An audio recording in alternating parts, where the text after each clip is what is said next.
नमस्कार, मी प्रीती. आवाज इंडिया मराठीमध्ये आपल्या सर्वांचं स्वागत आहे. तर नजर टाकूया आजच्या टॉप 10 महत्त्वाच्या घडामोडींवर. मराठा आरक्षण आंदोलक मनोज जरांगे पाटील यांच्याविषयी आक्षेपार्ह व्हिडिओ करून तो व्हिडिओ सोशल मीडियावर व्हायरल करण्यात आला होता. त्यामुळे काल रात्री मनोज जरांगे यांचे समर्थक व्हिडिओ तयार करणाऱ्या व्यक्तीला जाब विचारण्यासाठी वसमत तालुक्यातील भेंडेगाव या गावामध्ये गेले होते. हा जाब विचारण्यावरून दोन गटांमध्ये चांगलीच बाचाबाची झाली होती. यामुळे भेंडेगावमध्ये काही काळ तणाव निर्माण झाला होता. विदर्भ प्रत्येक वेळेस कोणाचा बालेकिल्ला राहिलाच असं नाही. विदर्भाने वेगवेगळ्या वेळी वेगवेगळे निकाल दिल्याचे आजवरचे अनुभव आहे. हे सूचक वक्तव्य उपमुख्यमंत्री अजित पवार यांनी केलं आहे. दादांना स्थानिक स्वराज्य संस्थांच्या निवडणुकांसाठी विदर्भात जास्त वाटा हवा आहे का, असा प्रश्न या निमित्ताने आता उपस्थित केले जात आहे.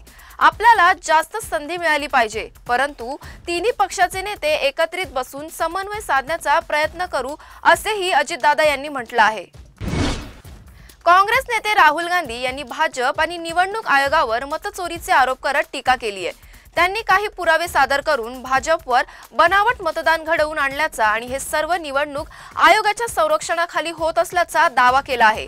या आरोपानंतर मुख्यमंत्री देवेंद्र फडणवीस यांनी राहुल गांधीवर जोरदार टीका केली. राहुल गांधी दररोज खोटं बोलून संविधान, न्यायव्यवस्था आणि निवडणूक आयोगाचा अपमान करत आहेत. तसेच राहुल गांधींनी मोठे दावे केले असले तरी त्यांचा हायड्रोजन बॉम्ब फुसका ठरला, अशा शब्दात त्यांनी टीका केली आहे. कल्याण येथील आचार्य अत्रे नाट्यगृहात नाटकाच्या मध्यंतरात उपहारगृहात प्रेक्षकांनी घेतलेल्या कोल्ड्रिंक्सवर एक्सपायरी डेट असल्याचं निदर्शनास आलंय. यामुळे प्रेक्षकांनी संताप व्यक्त करत उपहारगृह चालकाला जाब विचारला.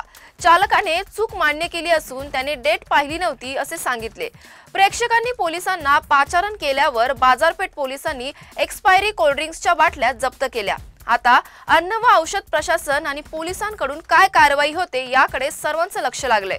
या घटनेमुळे नाट्यगृहात काही काळ तणावाचं वातावरण निर्माण झाले होते. धाराशिव जिल्ह्यातील परंडा तालुक्यातील कांदलगाव परिसरात झालेल्या अतिवृष्टीमुळे शेतकऱ्यांचे मोठे नुकसान झाले. शेतकऱ्यांनी मोठ्या खर्चाने कांद्यांची लागवड केली होती, मात्र पावसाचे पाणी शेतात साचल्यामुळे कांदा सडण्याच्या स्थितीत आहे. केवळ कांदा नव्हे तर सोयाबीन, तूर, ऊस यासारख्या पिकांचेही मोठ्या प्रमाणात नुकसान झाले आहे. शासनाने या भागातील प्रत्यक्ष पंचनामे करून नुकसानग्रस्त शेतकऱ्यांना आर्थिक मदत द्यावी, अशी मागणी जोर धरत आहे. राज्य सरकारच्या लाडकी बहीण योजनेमध्ये मोठ्या प्रमाणात गैरप्रकार झाल्याचे समोर आले आहे. ज्या पात्रतेच्या निकषांमध्ये बसत नव्हत्या अशा अनेक महिलांनी या योजनेचा लाभ घेतला. यामुळे योजनेतील पारदर्शकतेवर प्रश्नचिन्ह उभे राहिले. भविष्यात अशा प्रकारचे गैरप्रकार टाळण्यासाठी तसेच कोणतीही योजना प्रभावीपणे आणि तत्काळ राबवता यावी यासाठी राज्य सरकारने गोल्डन डेटा तयार करण्याचा निर्णय घेतला होता.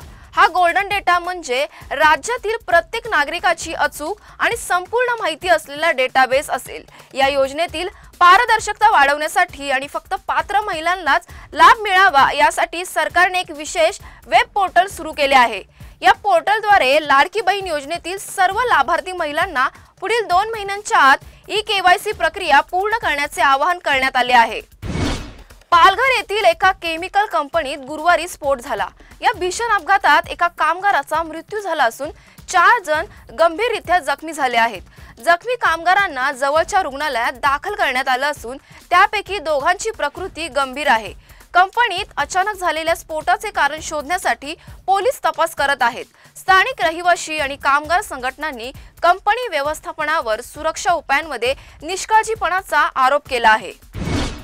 तुळजापूर येथील तुळजाभवानी देवीच्या शारदीय नवरात्र महोत्सवासाठी शहरात जोरदार तयारी सुरू झाली आहे.